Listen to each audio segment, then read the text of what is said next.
Whenever you're set. Hello everyone. As you know, we're Group 3. We did a deep dive into ESPN's data analytics. I'm Nicholas Corton. I'm Felipe Alvin. I'm Ethan Russo. I'm Jason Schill. A lot of you guys might be wondering, what is ESPN? What does ESPN stand for? Entertainment Sports Programming Network.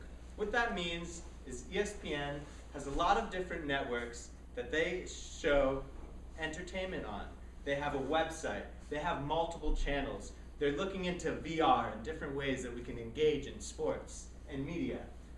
So just kind of some background on ESPN. They launched on September 7th of 1979, and right now they're 80% owned by ABC and an indirect subsidiary of the Walt Disney Company. ESPN Plaza is 1.2 million square feet and 18 buildings on 123 acres. ESPN is the leading multinational multimedia sports network, and it was based in Bristol, Connecticut, with approximately 8,000 employees. For our infographic page, we decided to throw in some sports pictures, which is Kobe Bryant, Michael Jordan, and LeBron James to represent ESPN. They're top 3 athletes of all time. Everyone loves them, and everyone loves to see them on any page or advertisement. The numbers right here, 45%, 20, 20, and 15, represent our data. We wanted to put into a pie chart, but we decided for the look and for the viewer to read it, it would be more beneficial to understand by just having a small section rather than just another pie chart going on. And on the bottom here, I also put borders from each so you could identify both. And it's how many US views of live sports in 2018. And this one goes from basketball, going all the way down to hockey, soccer, and baseball. So a little bit about ESPN revenue, more data about ESPN. Being in such a competitive market, they have to keep up with most of their competitors, and here's how they make most of their money. Way over 60% of their money from people who pay for cable or satellite TV service. That's where they're making most of their money from like subscriptions to their TV channel. But over the last 5 years, starting number of people have been cutting the cord of their subscription due to reasons such as the increase of online streaming services. I mean, just nowadays you're able to go on your phone, laptop, or computer, and just type in any game you want and just watch it for free instead of having to pay for subscription for ESPN. And our pie chart here shows that 60% of people, they make most of the revenue from TV subscriptions. 3%, a little sliver, is magazine ads. 33% is TV ads, and then the last 6% rounds out to digital. Yeah. And next we have, they're basically like one of the biggest channels in the world, so we could call them the cable giants. Every one of the last 20 most watched cable programs of all time were live sporting events. All those live sporting events were football games, and every single one of those games was on ESPN. So that just goes to show, like, top 20 most watched were all on ESPN. Everyone watched them. There was millions and millions and millions of people all around the world just watching a football sporting event on ESPN. One of their biggest feats, the Walt Disney Company and Verizon, they finalized a broad-based agreement to deliver Disney and ESPN media networks content across platforms. So it's basically like on Instagram, Facebook, Twitter. They just get on all these different media outlets and they just basically like globalize it, which is very interesting. It also includes a distribution of the ACC network, which is Syracuse is in.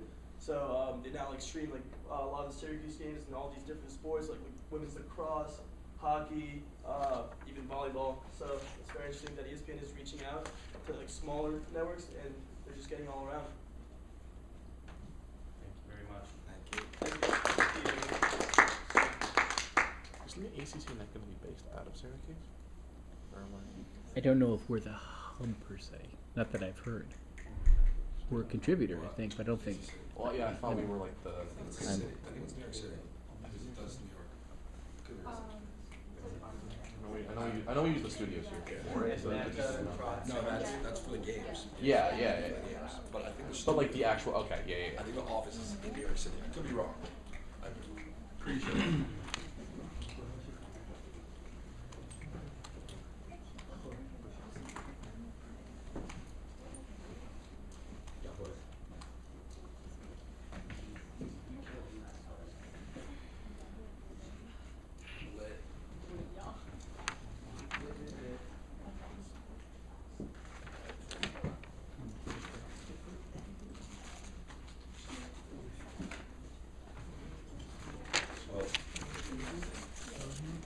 Okay, good. This is group 4, right? We're And yeah, you folks should be doing. You need sheets. One each. Each of you will individually, independently evaluate what you see. So we have 4 sheets coming in. But you work it independently. Did you like our presentation? Overall, yes. Do I think there are some things that could be stronger? I think there's some parts of it. Always. But we'll talk more.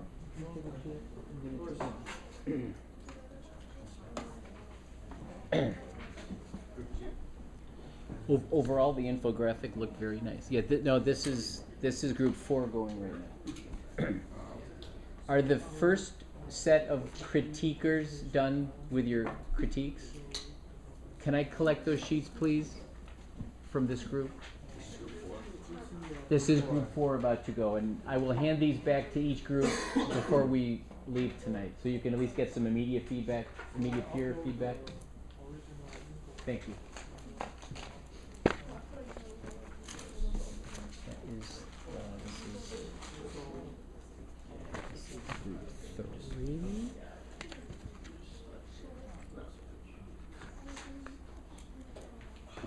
So when we show our infograph, it's kind of small, so we're gonna go back to. And we're gonna flip screens real quick, and then we're gonna go back to the presentation, just because it's like really small in the PowerPoint or the Google Slides, like you can't really see it as well. If that makes sense. Okay. I mean, your goal is never to just stop a presentation. It's not gonna stop. We're just gonna like 2 seconds switch and then come back. Okay. I hear what you're saying. Whatever you got to do is fine. Would suggest you try your best to keep providing info. Somebody keep providing info as switches are just so the audience remains engaged, etc. Yeah. Does that make sense? Understood.